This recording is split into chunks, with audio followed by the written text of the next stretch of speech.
Come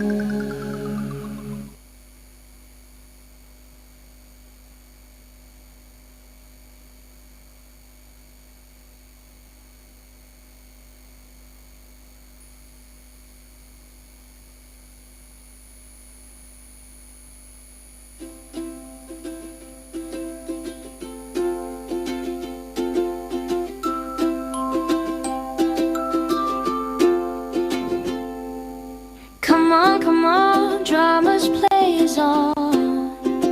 It's Baba's time, and the world feels calm. Gotta wear white, bring my soul in light. It's Murley time, and I feel so right.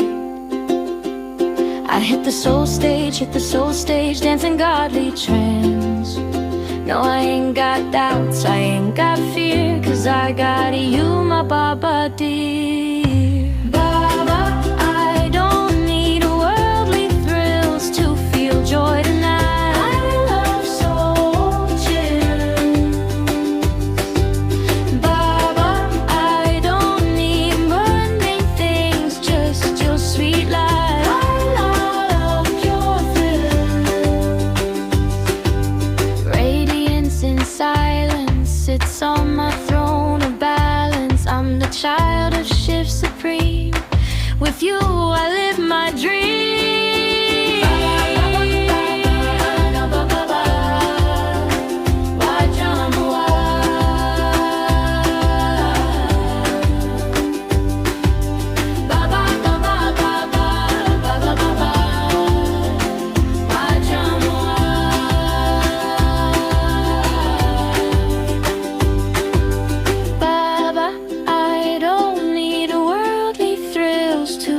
Joy tonight. I love soul chills. Baba, I don't need mundane things, just your sweet light. I love pure thrills.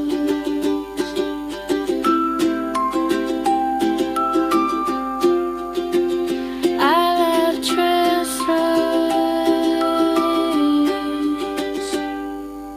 Baba,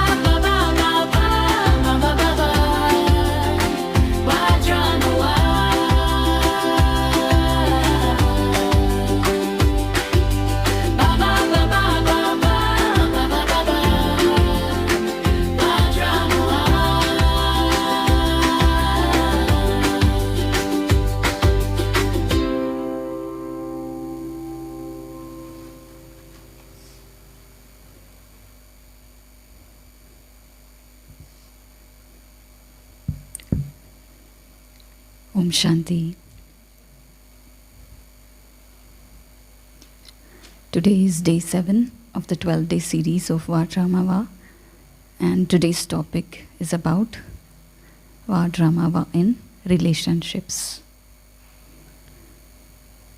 So relationships play a major part or take up a major part in the drama, right? Interaction with other souls is when we come into action. We live in a world with variety of souls, so it is, we're not in action in solo for the most part. Whether it is service, whether it is job, whether it is at home, family, there is interaction with other souls. And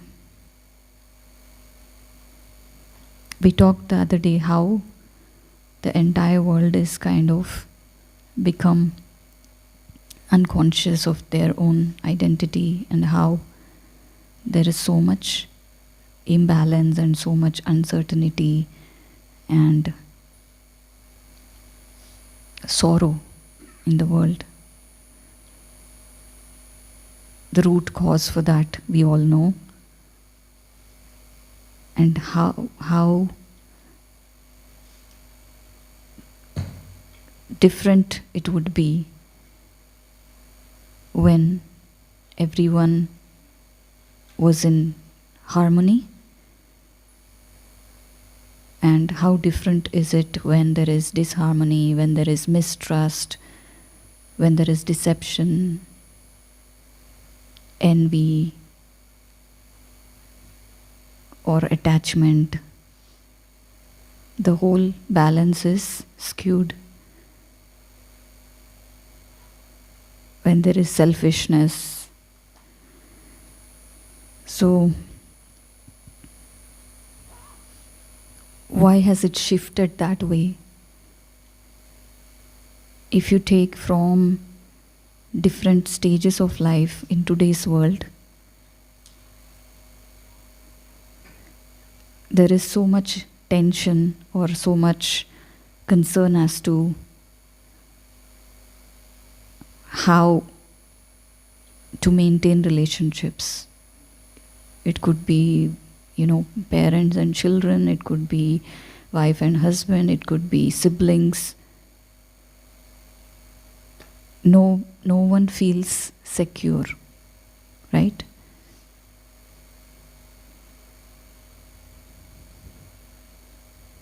Because everyone is kind of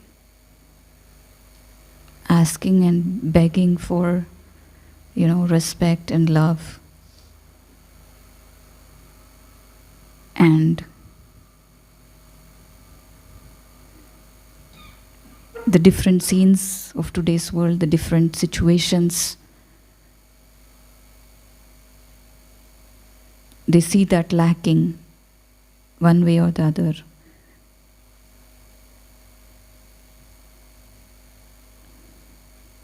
So when you forget your own self and identify with something that you're not, then you're seeing others also in the same way, right? That you're identifying them by their role, you're identifying them by their post, position, or you're identifying by what benefit you're going to get from them. Like there is selfishness in relationships and there is lack of trust. All these are the reason for so much tension and pressure that everyone wants to be alone. Even little children, you see them going through depression, going through anxiety, attention deficit disorders. It's there both in adults and in children.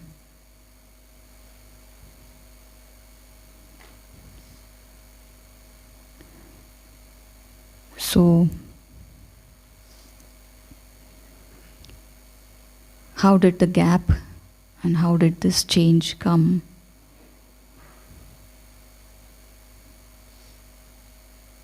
Is we stopped looking within and we are looking from outside to get something, to gain something. That forgetfulness of being an embodiment of love.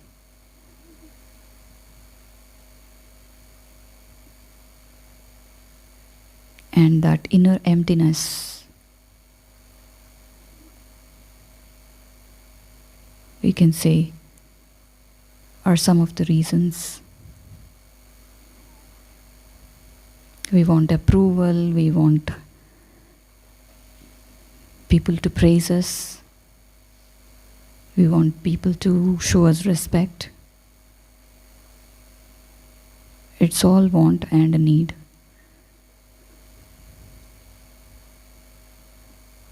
And because everyone is in that confusion, there's no one who can really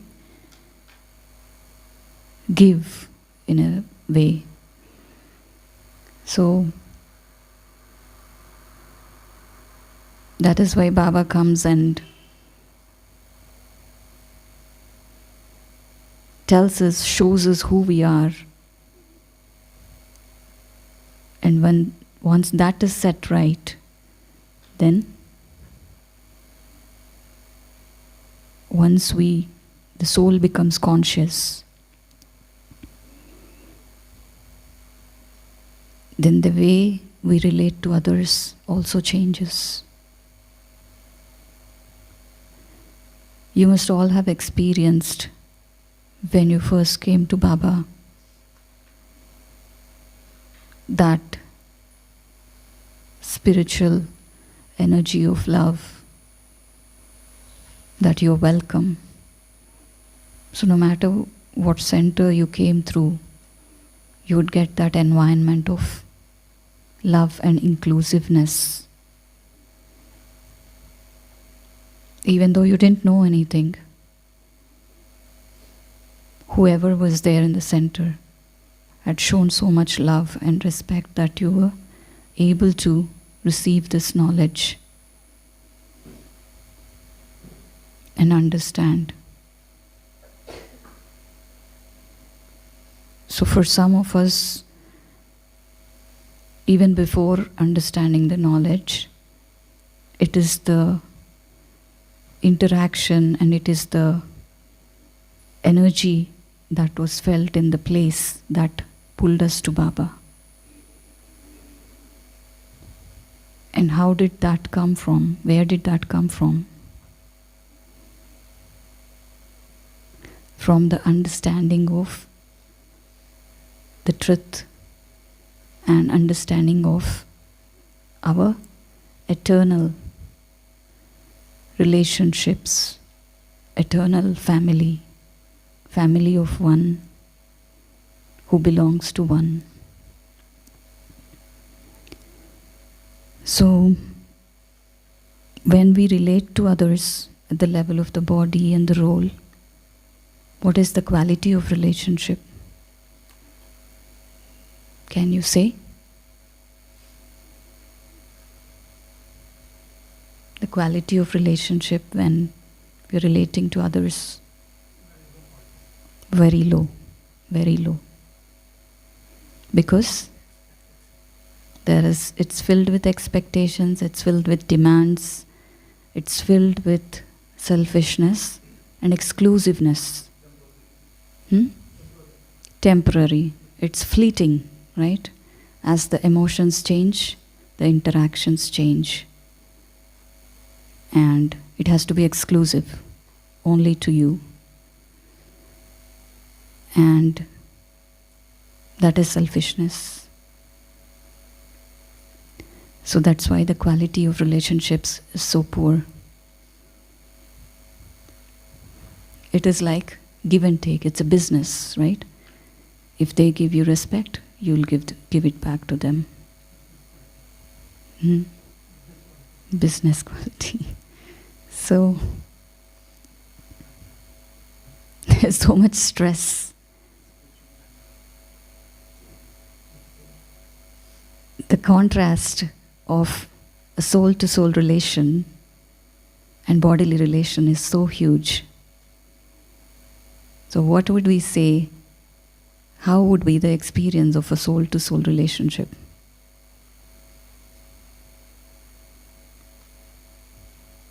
Do we all have the experience of that? Yes, right? So what would be the feeling, or what would be the experience?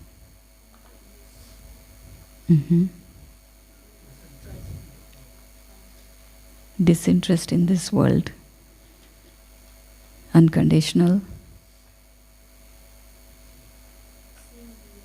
Seeing beyond the weaknesses.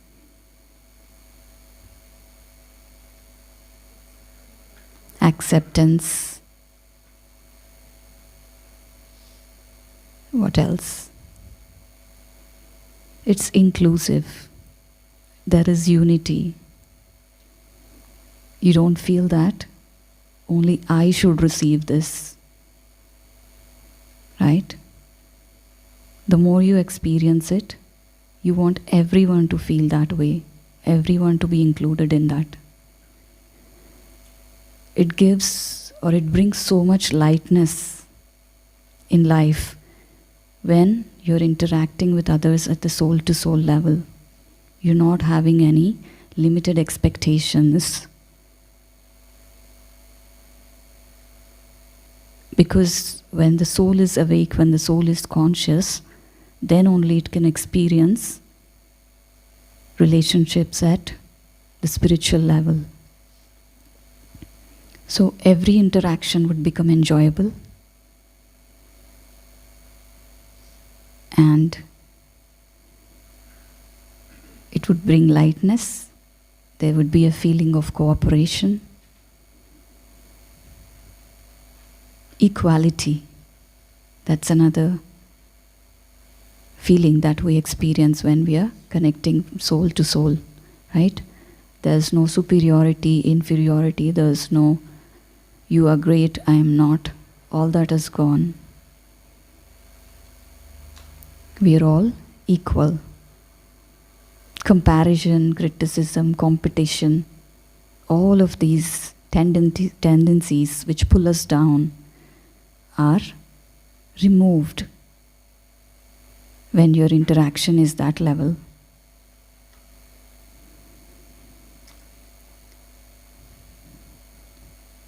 So it is because you're in your state of truth, there is inner fullness, there is natural tendency to give and share. You don't feel that if you share something, or if you share even virtue, quality, or even physical things, you don't feel that you will have less of that, or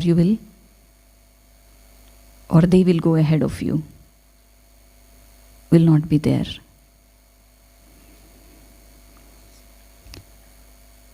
That is what we will see when the soul is awake and the soul is interacting at that level.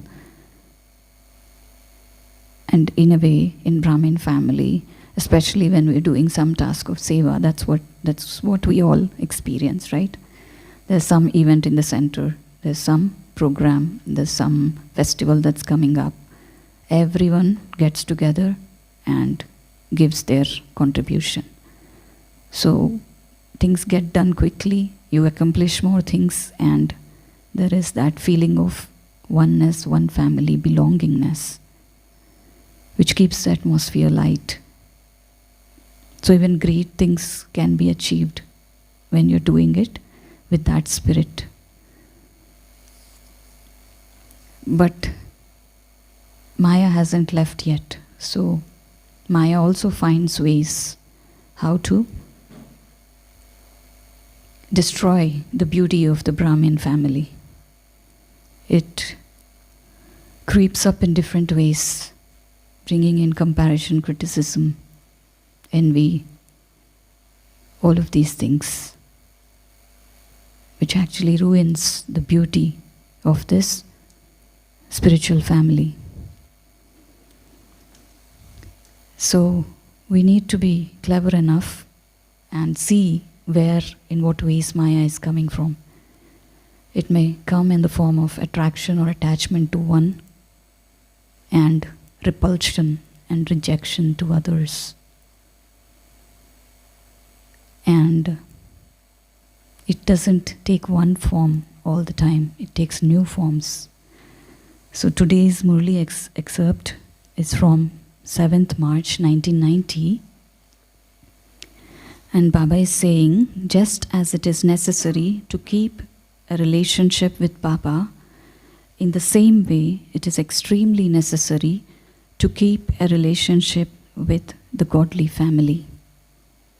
Throughout the cycle, you are to have a relationship and connection with Brahma Baba, the number one soul, and the godly family. So do not think Baba is mine and I am Baba's anyway. That is not a sign of passing with honors. You souls are not sannyasi souls, you are not rishi or muni souls. You are not the souls who step away from the world,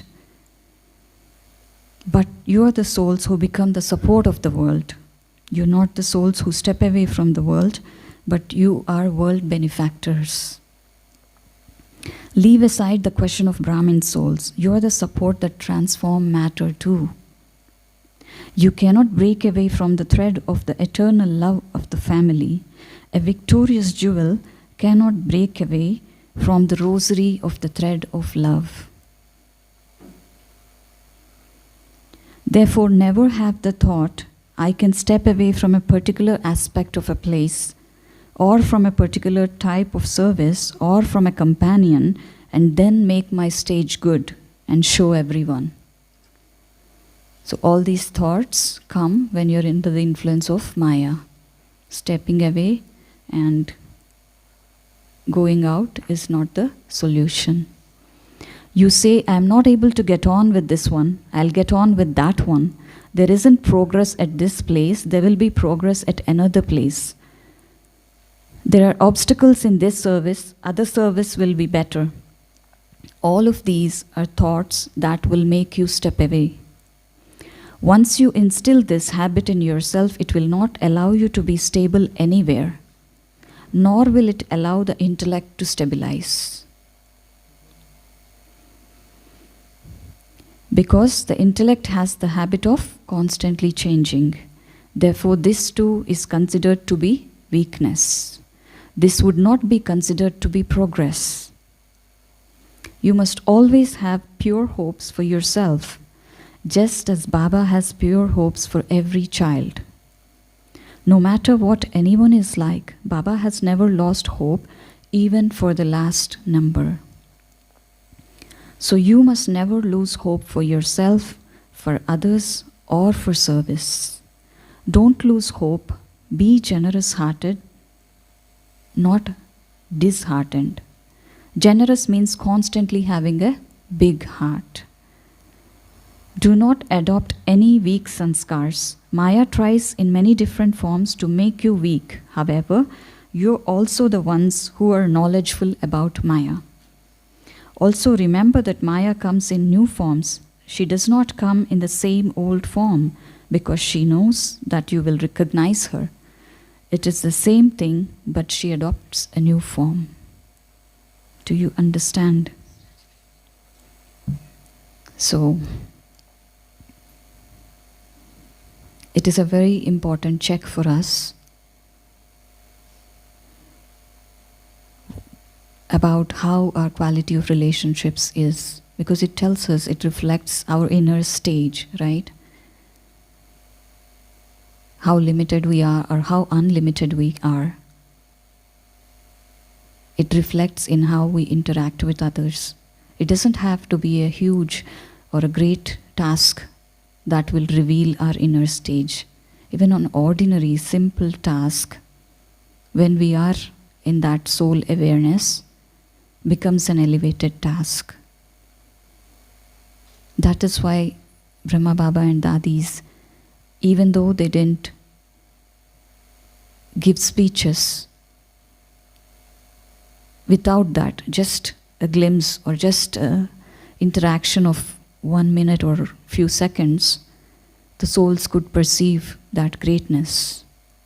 The souls could receive so much spiritual love, right?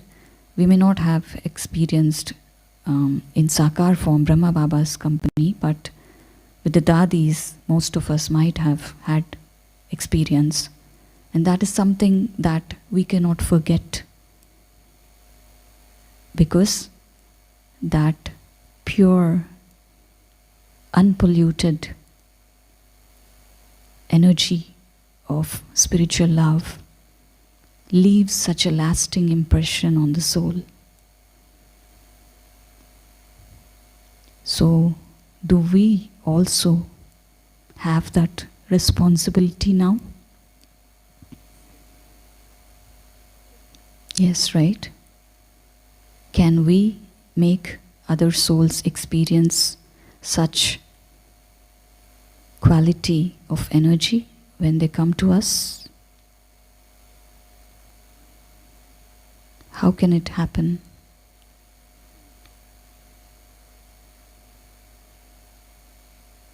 When we are in that elevated feelings, that radiates to others also, right? That feeling of belongingness, that feeling of equality, that feeling of oneness. Doesn't matter BK, non-BK, soul to soul, beautiful, respectful, loving, and not heavy, easy and light.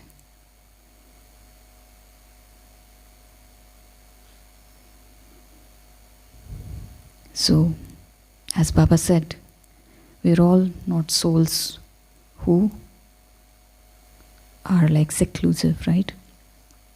We are together, we are united, we all belong to one family. So that will start from our day-to-day interactions. So the homework for today, to maintain this awareness of being a big-hearted soul with pure hopes for everyone. You can draw a picture which would symbolize universal love. And reflection would be on what practices would you increase or include in your life to increase acceptance and spiritual love for everyone. Okay, Om Shanti.